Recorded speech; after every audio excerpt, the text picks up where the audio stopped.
ખેડૂતો હવે પ્રગતિશીલ બની રહ્યા છે। ખાસ કરીને પારંપરિક ખેતી ન કરતા ખેડૂતો રોકડિયા પાકની ખેતી વધારે પ્રમાણમાં કરી રહ્યા છે। હાલમાં અરવલ્લી જિલ્લાના ખેડૂતે કોળાની ખેતી કરીને પ્રતિ વીઘે લાખ રૂપિયાથી વધારેની આવક મેળવી રહ્યા છે।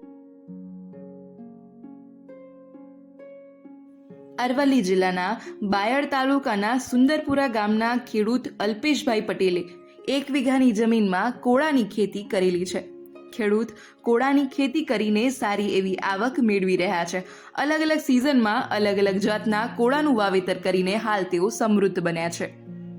પટેલ અલ્પેશભાઈ ગોપાલભાઈ પટેલ, ગામ સુંદરપુરા, તાલુકો બાયડ, જિલ્લો અરવલ્લી, અને આ કોળાની ખેતી કરું છું। મેં 4 વર્ષથી સળંગ રેગ્યુલર શિયાળુ અને ચોમાસું 2 સિઝન લઉં છું, અને ઉત્પાદન એનું 300 થી 400 મણ આવે છે વીઘે, અને ભાવમાં 200 થી 250 રૂપિયાની આજુબાજુનો ભાવ મળી રહે છે કન્ટિન્યુઅસ।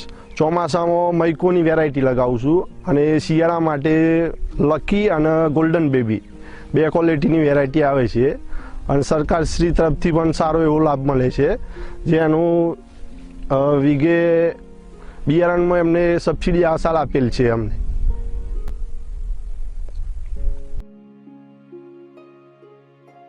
કોળું એક એવું શાકભાજી છે કે જેનું પોષણ મૂલ્ય ખૂબ જ વધારે છે। તેમાં વિટામિન, મિનરલ અને એન્ટીઓક્સિડન્ટ ભરપૂર માત્રામાં હોય છે।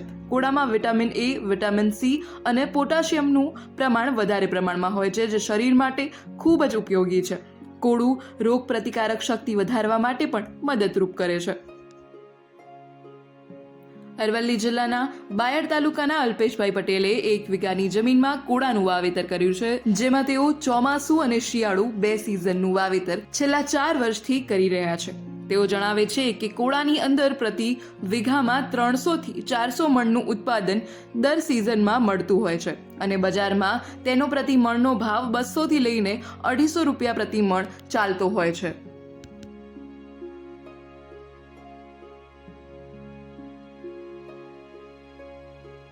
અલગ અલગ વેરાયટી અને સારા ભાવના કારણે પ્રતિ વીઘામાંથી કોળામાં લાખ રૂપિયાનું ઉત્પાદન મળી રહે છે। વધુમાં તેઓ જણાવે છે કે કોળાના વાવેતરમાં ખૂબ જ ઓછા પાણીની જરૂર પડતી હોય છે, આથી આ પાક સૂકા વિસ્તારો માટે ખૂબ જ યોગ્ય છે। કોળાની ખેતીમાં રાસાયણિક ખાતરનો ઉપયોગ ઓછો કરીને તેમાં ખર્ચનો ઘટાડો કરી શકાય છે। જૈવિક ખાતરોના ઉપયોગથી કોળાના વાવેતરમાં વધારે ઉત્પાદન લઈ શકાય છે, અને પ્રતિ વીઘે લાખ રૂપિયા સુધીની આવક મળી રહે છે।